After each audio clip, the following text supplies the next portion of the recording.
ముందుగా మన రాజంపేట విశ్వనాథ్ ఛానల్ తరపున ప్రతి ఒక్కరికి రంజాన్ శుభాకాంక్షలు.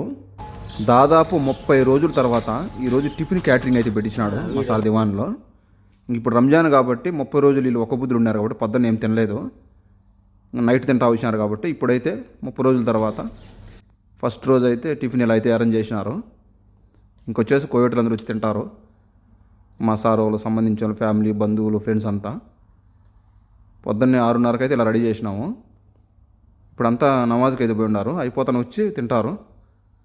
ఈ రోజులతో అయితే అయిపోయింది కాబట్టి పండగ లాస్ట్ రోజు ఈరోజు. కోవైట్లో టిఫిన్ అంటే మన మాదిరి దోశ, ఇడ్లీ, ఉప్మా, పొంగలి, పూరి, చపాతి ఇలాంటివి ఏమి ఉండవు. కుబ్బూస్ అయితే ఉంటాయి. కుబ్బూసు ఇలా ఇప్పుడు నేను చూపించిన కదా, వీటిల్లో నంచుకొని తింటూ ఉంటారు. ఈరోజు మా సార్ కోసం చాలామంది అయితే వస్తారు ఈద్ ముబారక్ చెప్పడానికి, సలాం చెప్పడానికి. ఇక వాళ్ళందరూ వచ్చిన వాళ్ళు వచ్చినట్టు వాళ్ళు తినేసి వెళ్ళిపోతూ ఉంటారు. ఇది కేవలం మగవాళ్ళు తినేదానికి, ఇక్కడ లేడీస్ అయితే రారు. లేడీస్ సపరేట్గా అయితే ఉంటుంది, అది మా మేడం అరేంజ్ చేసుకుంటుంది ఇంట్లో లోపల. ఇక్కడ కనిపిస్తున్న పిల్లోళ్ళు ఇద్దరు మన కాకినాడ సైడ్ వాళ్ళు, తెలుగు వాళ్ళే.